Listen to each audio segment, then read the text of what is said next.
My parents forced me to give up my room for their golden boy's baby, so I cut off their money and watched their perfect life collapse. I'm 26 male, and for the last year or so I've been living with my parents in the city. Sounds pretty basic, right? But it's not what you think. This wasn't some move back home because I can't afford rent situation. I'm actually the one who bought the house. I pay the entire mortgage, and I cover all the groceries, bills, everything. My parents? They don't pay a dime. To give you some background, my parents, Liz 52 female and Tom 55 male, are both retired teachers. They'd been living out in the country for years, but after they stopped working, they decided they wanted to move to the city. They were bored with the quiet life and wanted to be closer to more exciting stuff, or at least that's what they said. I thought, why not? I'm making good money as a software engineer, and the city has better job opportunities anyway. Plus, I figured I'd help them out since they've done a lot for me growing up. You know, normal family stuff. So we moved into this nice 3-bedroom house in the city. I'm not talking mansion level or anything, but it's definitely a nice place. 3 bedrooms, a little backyard, and a big enough living room for everyone to hang out. Since I'm the one paying the mortgage, I made sure to claim the master bedroom. It's got a walk-in closet and its own bathroom, which is clutch because, honestly, sharing a bathroom with anyone else? No thank you. The second bedroom, that's my home office, since I work from home about 80% of the time. I set it up just the way I wanted, dual monitors, a comfortable chair, the whole deal. I figured the third bedroom would stay as a guest room for when family visited or whatever. Simple enough, right? At first, everything was fine. My parents were just happy to be in the city, and we all settled into a pretty comfortable routine. They did their thing, gardening, watching TV, whatever retirees do, and I worked my job, paid the bills, and took care of the house. I didn't mind paying for everything. I make 6 figures, and it's not like they have much income coming in besides their pensions. Plus, it's family. You don't charge family rent, right? Then came the turning point, and let me tell you, it all happened faster than I could have imagined. One day, my mom dropped this casual comment at breakfast, like it was no big deal. She goes, "You know, your brother Jake and Emma are thinking about moving to the city. They're not doing so well back in the old town, and Emma's pregnant, so they could really use the help." At first I didn't think much of it. Jake 28 male and Emma 26 female had always been the kind of couple who jumped from one bad situation to another. They weren't exactly struggling, but they weren't thriving either. Plus, Emma being pregnant threw a whole new layer into the mix.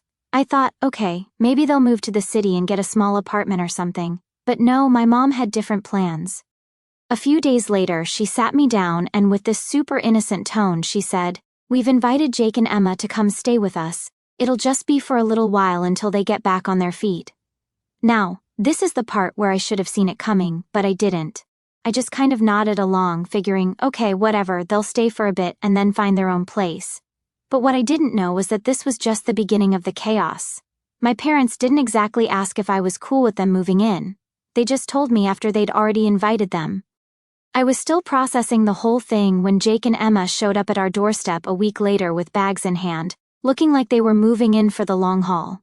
So here's the deal. They move in, and right away, it's clear that they think they're staying indefinitely. I'm already feeling the stress build up because I'm the one paying for everything. Groceries, utilities, mortgage, you name it. And now I've got 2 more people to feed and take care of. No one even asked if I was okay with it. They just moved in like it was the most natural thing in the world. Now don't get me wrong, I love my brother. He's family after all. But Jake's not exactly the most responsible person in the world. He's the kind of guy who always finds himself in messy situations and then relies on other people to bail him out. And Emma? She's nice enough, but she's got this entitled attitude that just rubs me the wrong way, like she's pregnant so she automatically deserves special treatment from everyone around her. But here's where things start getting really messed up. A couple of days after they moved in, Emma starts making these little comments. You know, the type that seem harmless but are actually really annoying. She'd say things like, "This place is so big, it must be hard for you to clean it all by yourself," or "I can't wait until the baby's here. We're going to need a lot of space for all the baby stuff." I didn't think too much of it at first, but then came the kicker. One evening, after I just finished a long day of work, Jake and Emma pulled me aside and said they wanted to talk. I thought, all right, maybe they're going to apologize for taking up space and eating all the food without offering to help. But nope. Instead, Emma, all casual, says, "So we've been thinking it would make more sense for us to take the master bedroom." I just stared at her. I couldn't believe what I was hearing. "We need more space," Jake added, like it was obvious. "The baby's going to need a lot of stuff. And your room has the walk-in closet and the private bathroom. Now keep in mind, I pay for the entire mortgage. The house is in my name. I also pay for all the groceries, and I've been supporting the whole household without asking for anything in return. And here they were, asking me to give up my own bedroom." I was floored. I couldn't even respond right away. It was like the audacity just hit me all at once. Finally, I said, "Why don't you just take the spare room? It's plenty big, and it's already set up for guests." Emma wasn't having it. "But that room doesn't have a walk-in closet, and the baby's going to need space." I stared at them for a few seconds, trying to stay calm. "I'm not giving up my room," I said, keeping my voice as steady as I could. "You can have the spare room, or you can find somewhere else to stay." Jake looked a little shocked that I wasn't just caving in, but Emma? She looked downright offended. And that's when I realized this wasn't going to end well. All right. So after that awkward conversation where Jake and Emma straight up asked me to give up my room, I thought that maybe they'd realize how ridiculous they sounded and back off. I mean, who in their right mind asks the person paying the mortgage, buying the groceries, and keeping the lights on to just give up their space like that? But nope, of course that's not what happened. The next couple of days, I started noticing these little things. For one, Jake and Emma were suddenly really comfortable. Like, too comfortable.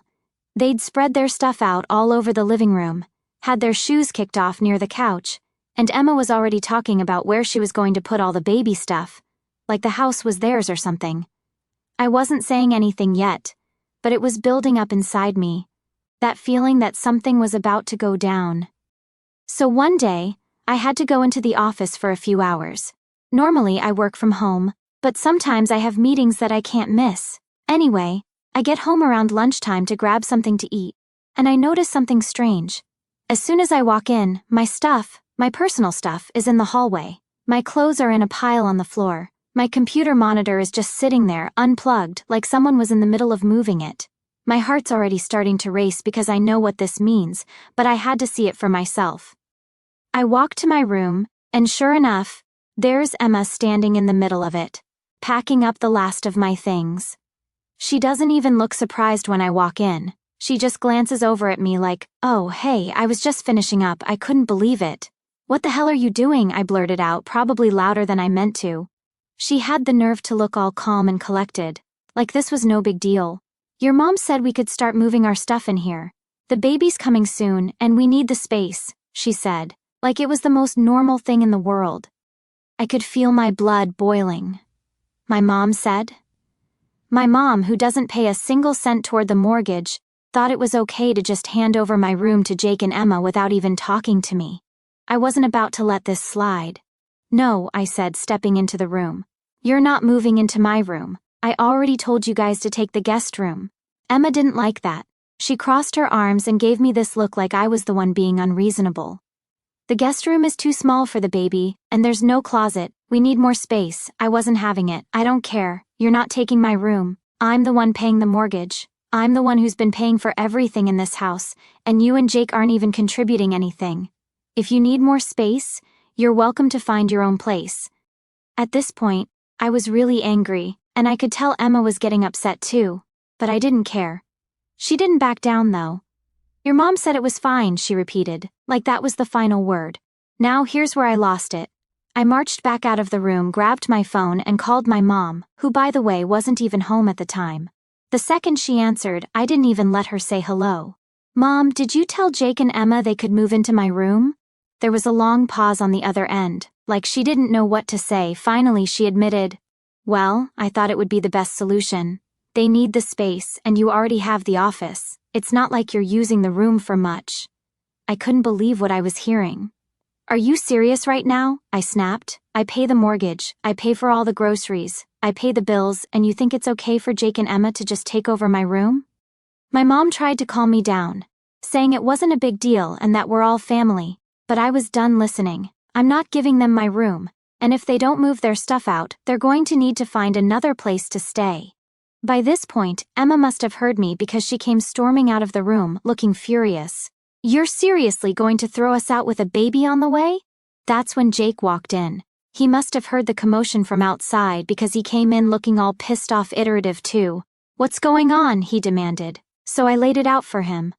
"What's going on is your wife thinks she can just take over my room without even asking, and I'm telling you both right now it's not happening.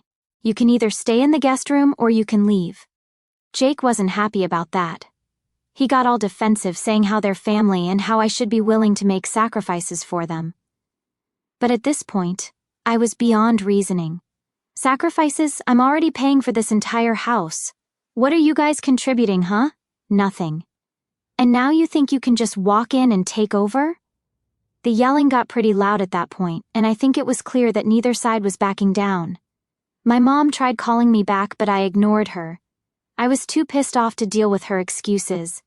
Jake kept going on and on about how I wasn't being fair, how they had a baby on the way, and how family should stick together in tough times. But I'd had enough. I turned to both of them and said, "You've got until the end of the day to move your stuff out of my room. If you don't, I'll move it out for you." Emma stormed off, slamming the door behind her, and Jake just stood there glaring at me like I was the bad guy. But I didn't care. I wasn't about to let them walk all over me in my own house, especially when I was the one paying for everything. For the rest of the day I stayed in my office trying to cool down. I didn't want to deal with either of them, and I knew if I went back out there it would just turn into another argument. But deep down, I knew this was just the beginning. They weren't going to take this lying down, and I had a feeling my mom would get involved again. But I wasn't about to back down either. Not this time. After that blow up with Jake and Emma, I thought maybe, just maybe, they'd finally back off. I mean, I was crystal clear, my room wasn't up for grabs, and they either stay in the guest room or find somewhere else to live. Seemed pretty simple to me. But of course, things didn't go that smoothly. The next day, I kept mostly to myself. I wasn't looking for more drama, and honestly, I was still fuming from how things had gone down. I spent most of my time working in the office, trying to pretend like everything was normal. But by the time dinner rolled around, I could feel the tension in the air. It was like everyone was avoiding each other, tiptoeing around the elephant in the room. I didn't mind the quiet. If Jake and Emma were finally going to stay in the guest room without causing more issues, I figured I could live with that. But then something happened that pushed me over the edge. That evening, I walked into the kitchen to grab some food. I had bought all the groceries like I always do, but when I opened the fridge, it was practically empty. I'm talking about food I just bought 2 days ago, gone. I checked the freezer, same deal. I knew my parents didn't eat like that, and it wasn't me, obviously. So who else could it be? Jake and Emma. They'd probably helped themselves to everything without even asking. I was already irritated, but I tried to brush it off, thinking, whatever, I'll just pick up more tomorrow. But it wasn't just the food. When I went to sit down at the table to eat, my mom came into the kitchen, not looking me in the eye. She quietly made plates for herself, my dad, Jake, and Emma. And then she didn't make one for me. At first I thought she must have forgotten, so I just kind of waited. But she finished serving everyone and sat down. I was left standing there like an idiot, watching as they all started eating. I'm not going to lie. I felt the anger bubbling up again. It was like they were all punishing me for standing up for myself. I looked at my mom, trying to keep my cool. "You didn't make me a plate?" She barely looked up. "You don't want to help the family, you don't eat with the family," she said, as casually as if she was commenting on the weather. I couldn't believe what I was hearing. "Excuse me? I pay for everything here, the groceries, the mortgage, and now I'm being iced out?" She didn't even answer. My dad just kind of sighed and kept eating like nothing was happening, which pissed me off even more. Jake and Emma were sitting there with this smug look on their faces, like they had won some kind of power play. Emma even had the nerve to smile at me when I walked by. I couldn't take it anymore. I wasn't about to be treated like some outsider in the house that I paid for. I slammed the fridge door shut and stormed out of the kitchen, my mind racing. I knew what I had to do next. I went straight to my room, grabbed my laptop and started looking up eviction notices. I figured if they didn't want to treat me with respect, then they could find somewhere else to live. I mean, enough is enough, right? I'm not a free hotel service. Within an hour, I had the documents ready. I printed out 2 sets, one for Jake and Emma and one for my parents. It felt weird kicking out my own family, but at this point, they had crossed the line. They'd been disrespecting me for weeks, acting like the house was theirs, and then freezing me out because I wouldn't cave to their ridiculous demands. I wasn't going to put up with it anymore. Once the notices were printed, I walked out to the living room where everyone was sitting, pretending like nothing was wrong. I didn't say a word. I just slapped the papers down in front of my parents, then handed another set to Jake and Emma. "What's this?" Jake asked, picking up the papers and scanning them. "You have 24 hours to pack your things and leave," I said, keeping my voice as calm as I could manage. "If you're not out by tomorrow, I'm calling the police." Jake's face went pale. He wasn't expecting this, not at all. "You can't be serious." "Oh, I'm serious," I replied. "I'm done with this. You've been freeloading here without contributing a thing, and now you think you can take over my house? No, not anymore." Jake stood up, glaring at me, but I didn't budge. I was taller than him, bigger than him, and I wasn't going to be intimidated by his little temper tantrum. "We're family," he said through gritted teeth. "You can't just throw us out." "Yes, I can," I said, stepping closer. "I'm the one who pays for this house, not you, not Emma, and not Mom and Dad. If you don't want to be respectful, you don't get to stay here." Emma, of course, started crying, as if that was going to change anything. "I'm pregnant, and you're kicking us out? What kind of brother are you?" "I'm the brother who's been paying for everything while you two take advantage of me," I shot back. "You have 24 hours. That's more than generous." Jake looked like he wanted to argue more, but I could see the realization starting to sink in. I wasn't bluffing. My mom, who had been sitting there quietly this whole time, finally spoke up. "You can't do this, honey. They're your brother and sister-in-law. This is family." But I didn't care anymore. "I've already done it," I said, pointing to the eviction notice in her hands. "You've got 30 days to find somewhere else too. If you're not gone by then, I'll be taking legal action." The room went dead quiet after that. My dad didn't say a word, just sat there staring at the table like he didn't know what to do. My mom looked like she was about to cry, but I wasn't backing down. This wasn't about being nice anymore. This was about standing up for myself and not letting them walk all over me. After a few long minutes, I walked back to my room, leaving them to process everything. I locked my door, sat down at my desk, and took a deep breath. I'd just done something I never thought I'd have to do, kick out my own family. But you know what? It felt good. It felt right. I wasn't going to be taken advantage of anymore. The house was dead quiet for the rest of the night. No one came to my door. No one tried to argue with me. I think they all realized that I wasn't messing around anymore. If they didn't respect me, they didn't deserve to live here. I slept better that night than I had in weeks. After handing out those eviction notices, I figured the tension in the house would either explode or everyone would finally back off and take me seriously. Either way, I knew there was no going back. I'd drawn my line in the sand, and I wasn't about to let anyone step over it again. But instead of the blow-up I was expecting, the house got quiet. Too quiet, honestly. The morning after, I woke up early, earlier than usual, just because I couldn't really sleep. I guess I was kind of waiting for something to happen, you know, like maybe Jake would come banging on my door demanding I change my mind, or maybe my parents would start pleading with me to reconsider. But none of that happened. When I finally walked into the kitchen to make breakfast, it was empty. No one was up yet, no Jake, no Emma, no parents. For a second, I thought maybe they had packed up in the middle of the night and left without saying anything, but I knew that was just wishful thinking. I made my coffee, sat down at the table, and waited. I wasn't in the mood to make small talk, and I wasn't in the mood to explain myself again. What I'd done was necessary. They'd pushed me too far, and there was no way I could keep living like that. They didn't respect me, and they sure as hell didn't respect the fact that I was paying for everything. All I wanted was some basic decency, and they couldn't even give me that. After a while, my mom came into the kitchen. Her face looked like she'd barely slept. She didn't say anything at first, just grabbed a cup of coffee and sat down across from me. It was the first time we'd really been alone since I handed her the eviction notice. The awkward silence hung in the air for what felt like forever before she finally spoke up. "Honey," she started, her voice soft and tired, "I know things have gotten out of hand." I didn't say anything, I just stared at my coffee, waiting for the rest of whatever she was going to say. I knew an apology was coming, or at least some version of one, but I wasn't about to let her off the hook that easily. "I didn't realize how bad things had gotten between you and your brother," she continued, her voice cracking just a little. "We were just trying to help them, and I guess I didn't see how unfair it was to you.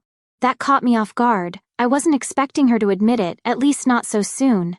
For a second I thought maybe she was finally getting it, that I wasn't the villain in this situation, but I still couldn't shake off the frustration from how everything had gone down." "You didn't just ignore what I wanted," I said, my voice sharper than I intended. "You sided with them every single time, like you just assumed I'd roll over and let them take whatever they wanted."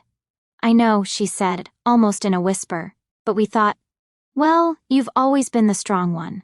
Jake, he's never had it easy." That was her excuse every time. Jake wasn't strong. Jake had struggled more. Jake needed more support. It was like they didn't think I had any limits because I was the one who had my life together. "And you think I've had it easy?" I asked, my anger simmering just below the surface. "I'm the one who bought this house. I'm the one who pays the mortgage. I pay for the groceries. I've been carrying all of you, and you think I can just keep doing that forever?" She looked down at her coffee, not saying anything for a few seconds. "I know you've done a lot more than we could have asked for. But Jake, with the baby on the way," I cut her off. "This isn't about the baby. This is about respect, and you guys haven't shown me any." She sighed, clearly exhausted by the whole situation, but I wasn't about to let her off with a few tired excuses. "You know, we just thought we were doing the right thing," she finally said. "Jake and Emma, they don't have much, and whose fault is that?"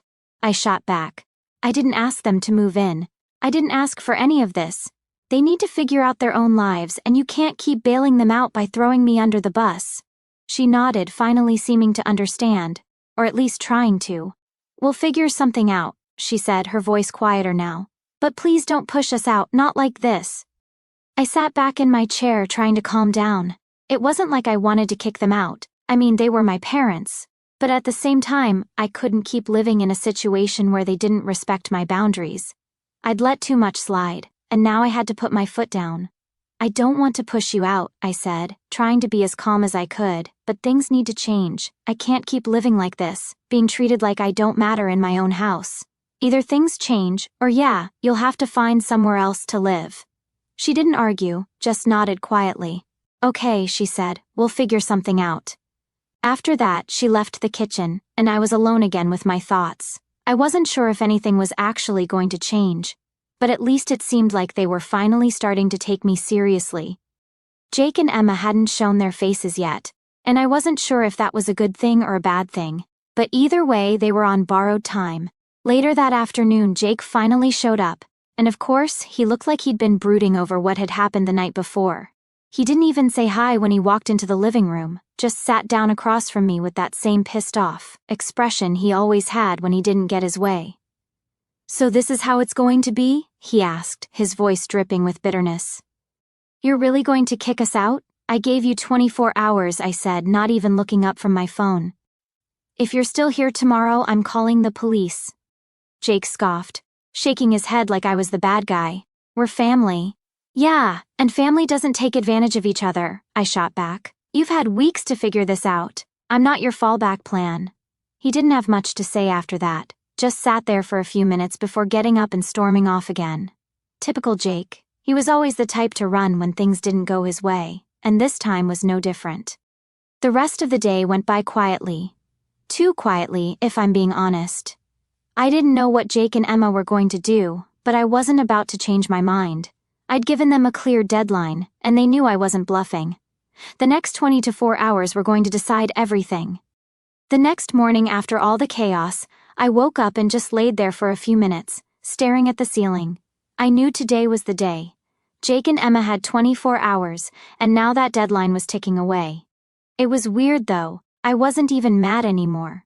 I'd already accepted what had to happen, and at this point, it was more about following through. When I got up and headed into the kitchen, I noticed right away that the house felt different.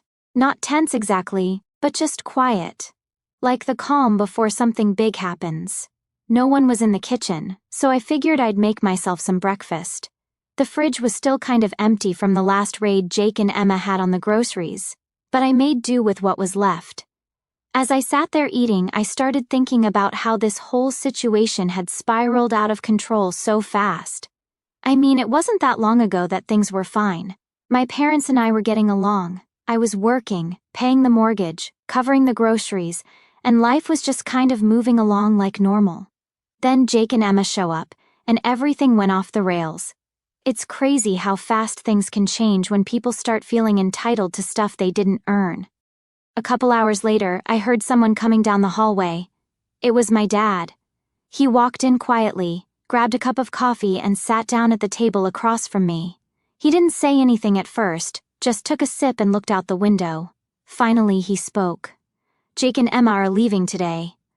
I didn't respond right away. I wasn't sure if he was telling me because they had decided to leave on their own, or if he was just reminding me of the deadline. Either way, I nodded and kept eating. "They don't have anywhere to go," he continued, his voice low. "They're going to stay at a motel for a while until they figure things out." I stopped mid-bite and looked at him. Part of me felt bad, but the bigger part of me knew this was what had to happen. I'd been too nice for too long, and if I didn't put my foot down now, they'd just keep taking advantage. "I gave them time," I said, keeping my voice steady. "I didn't want it to come to this, but they left me no choice." He didn't argue, didn't try to guilt-trip me, which was surprising. He just nodded and kept drinking his coffee. I think he finally understood that I wasn't going to back down this time. After everything that had happened, there was no going back to how things were. Around noon, Jake and Emma started packing their things. I stayed in my room for most of it, not wanting to get into another argument or hear any more passive-aggressive comments. But after a while, I could hear Jake's voice getting louder from down the hall, so I knew it was only a matter of time before something went down. Sure enough, not long after, Jake knocked on my door. I opened it, and he stood there with that same pissed-off look he'd had since I gave him the eviction notice. "You're really going to let this happen?" he asked, his voice sharp. "You're just going to kick us out like this?" I leaned against the door frame, crossing my arms. "I gave you 24 hours. I told you what needed to happen." He shook his head, his jaw clenched. "We're family, man. You don't do this to family." I took a deep breath, trying to keep calm. Family doesn't take advantage of each other. I'm not just kicking you out for no reason. You've been freeloading here for weeks without contributing anything. I've been paying the mortgage, the groceries, everything, and instead of being grateful, you tried to take my room and push me out of my own house. I'm not going to let that happen." Jake didn't say anything for a few seconds. I could tell he was mad, but there was nothing left for him to argue. He knew I was right, even if he didn't want to admit it. "So that's it, huh?" he finally muttered. "You're just throwing us out." "I'm giving you the same option I gave you yesterday," I replied. "You can find a way to live somewhere else, or you can stay in the guest room and actually respect me in my space. But if you can't do that, then yeah, you're leaving." Jake glared at me, then turned and walked away without another word. I closed the door and let out a long breath. It was exhausting, but I knew it had to be done. By mid-afternoon, Jake and Emma were gone.